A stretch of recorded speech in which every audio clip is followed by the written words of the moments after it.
1783. Première ascension en France d'un ballon appelé Montgolfière, du nom de son inventeur, Montgolfier. Aux commandes, le marquis d'Arlande et Pilâtre de Rosiers. Le trajet est court puisque les deux hommes partent du château de la Muette, dans le 16e arrondissement, pour atterrir à la Butte aux Cailles, dans le 13e arrondissement de Paris. 1800. L'ingénieur écossais John Macadam conçoit un système de revêtement des routes à l'aide de pierres concassées et de sable. Le macadam est né. Aujourd'hui, le rouleau compresseur a remplacé les travailleurs manuels. 1816. Laennec, un médecin originaire de Quimper, met au point le stéthoscope qui permet l'auscultation immédiate des maladies de la poitrine. Cet instrument fait toujours partie du matériel de base du médecin. 1830. La première machine à coudre brevetée cette année-là est inventée par Barthélemy Timonier. Ce tailleur est originaire de la ville d'Amplepuis, dans la région du Rhône, réputé pour ses industries textiles. 1835. Atteint de cécité dès l'âge de 3 ans, Louis Braille devient professeur à l'Institution des aveugles. C'est là qu'il va mettre au point un système d'écriture en points saillants appelé système Braille. 1846. Le 31 août, Urbain Le Verrier, astronome français, découvre une nouvelle planète au hasard de ses observations. Elle sera baptisée Neptune et Le Verrier entreprendra la même année une révision complète des tables des mouvements planétaires. 1860. Début des travaux pour le percement du tunnel sous le Mont Cenis. Placés sous l'autorité de l'ingénieur Sommeiller, ils s'achèveront 11 ans plus tard et permettront de construire la première voie de chemin de fer reliant Paris à Turin. 1867. Lister découvre les règles d'antisepsie en chirurgie. Cette méthode révolutionnaire sera décisive dans l'histoire de la chirurgie où les décès par transmission d'infection étaient très fréquents. 1786. Les Noces de Figaro consacrent Mozart comme un génie de l'opéra. Adapté d'une comédie de Beaumarchais, Le mariage de Figaro, cette œuvre d'une vivacité certaine et d'un charme indéniable, exige une grande virtuosité de la part des chanteurs. 1797. Luigi Cherubini, dont Ingres fera le portrait, s'est installé à Paris en 1787. S'il a composé 22 messes, il est aussi l'auteur d'opéras comme le célèbre Médée, inspiré de l'Antiquité. 1810. Fille de Necker, Madame de Staël s'enthousiasme très tôt pour la Révolution et connaît l'exil dès 1803. Elle voyage dans toute l'Europe et publie en 1810 un ouvrage qui aura beaucoup de succès. De l'Allemagne, où elle fait découvrir aux Français la littérature allemande, notamment Goethe et Schiller. 1824. 3 ans avant sa mort, Beethoven compose la 9e symphonie, qui compte parmi les œuvres les plus grandioses et les plus jouées du répertoire. 1840. La reconstruction du palais de Westminster, détruit à 2 reprises par des incendies, est confiée aux architectes Barry et Pugin. Elle ne s'achèvera que 27 ans plus tard. De style néo-gothique, le palais de Westminster est aujourd'hui le siège du Parlement britannique. 1850. Restauration de Notre-Dame par Viollet-le-Duc. Cet architecte français, passionné par le Moyen-Âge, aura en charge la restauration de nombreux bâtiments civils et religieux. C'est lui qui ajoutera la flèche de Notre-Dame de Paris. 1862. Avec la Bibliothèque nationale dont la première pierre est posée cette année, Labrouste expérimente pour la salle de lecture l'emploi parallèle de la fonte et du fer, créant une structure élégante et légère. 1866-1867. Création du mouvement symboliste sous l'égide de Verlaine et de Mallarmé. Ce mouvement littéraire s'inscrit en réaction contre le naturalisme, en s'efforçant de fonder l'art sur une vision symboliste et spirituelle du monde. 1785.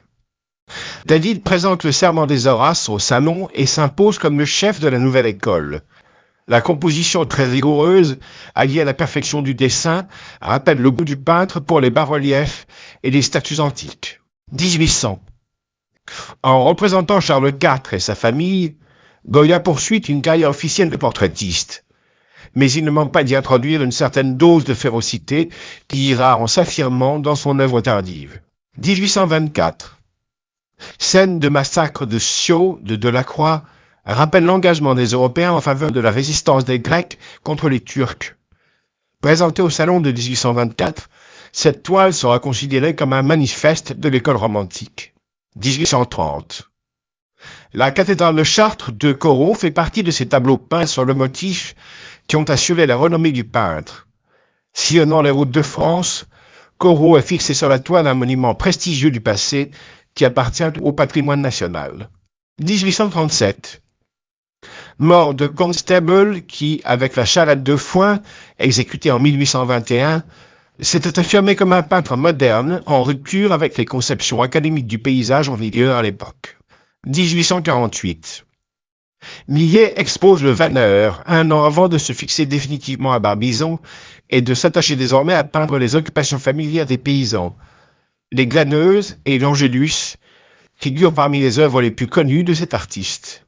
1855.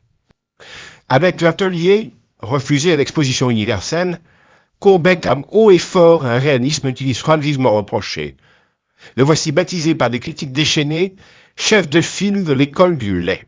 1867. En marge de l'exposition universelle, Manet organise une exposition particulière de ses œuvres, comme Courbet l'avait fait avant lui. Dans un pavillon spécialement aménagé près du pont de l'Alma, il présente 50 tableaux. 1780-1797. Jean-Auguste Dominique Ingres naît à Montauban le 29 août 1780. Son père, qui est peintre, sculpteur, musicien et chanteur, saura lui faire partager ses dons. À 9 ans, Ingres signe son premier dessin. De plus, il devient un violoniste accompli qui joue dans l'orchestre de Toulouse.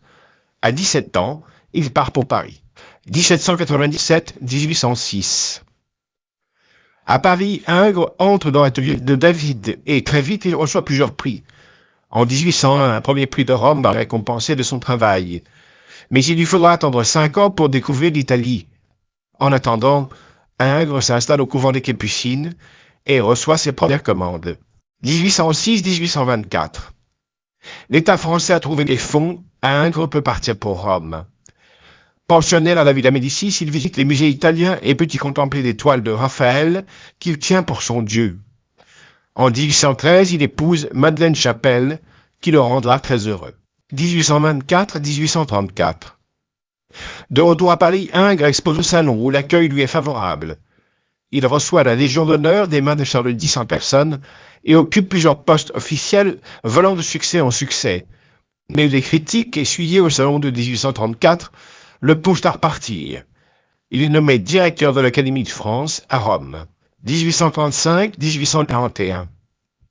Ingres va s'imposer très vite en tant que directeur de l'Académie de France.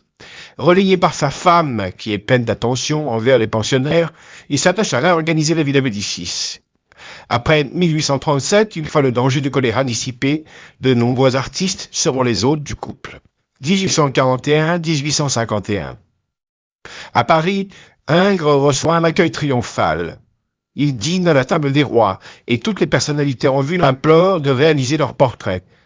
C'est le début de la gloire et d'une ascension sociale qui semble sans limite.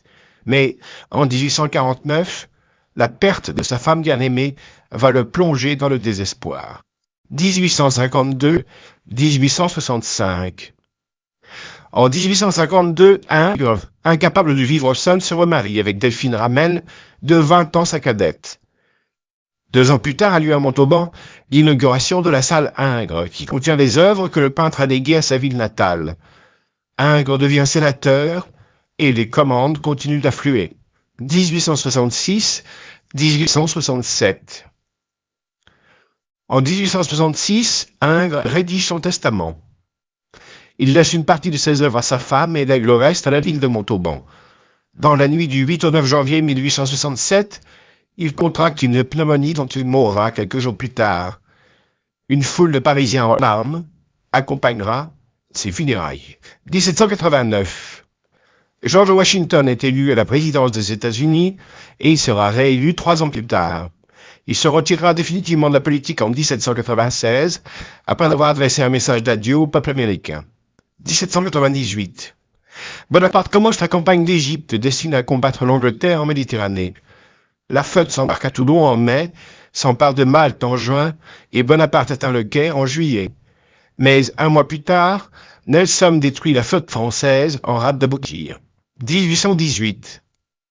C'est un général en chef de l'armée chilienne, Bernardo O'Higgins, qui va mener son pays sur les chemins de l'indépendance. En 1818, la bataille de Maipo lui permet de devenir chef suprême de la nation chilienne jusqu'en 1823, date à laquelle il sera renversé. 1825. Charles X, petit-fils de Louis XV, est propulsé sur le trône de France par la mort de Louis XVIII. C'est à Reims qu'il se fait sacrer roi comme ses ancêtres. Il mettra en œuvre une politique réactionnaire et autoritaire. 1840.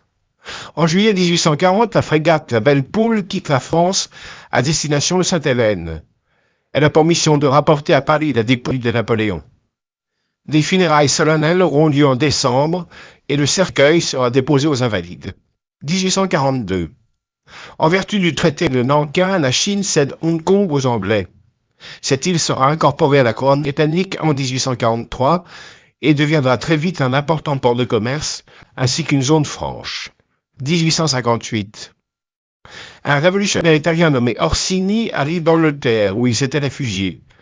Le 14 janvier, au cours d'un attentat qui fera de nombreuses victimes, il tente d'assassiner Napoléon III. L'attentat échoue, Orsini sera condamné à mort et exécuté. 1867.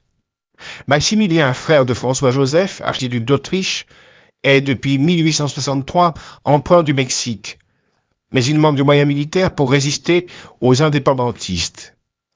Capturé par Juarez, qui mène la guérilla dans le nord, il sera fusillé en 1867. Sa femme sombrera dans la folie.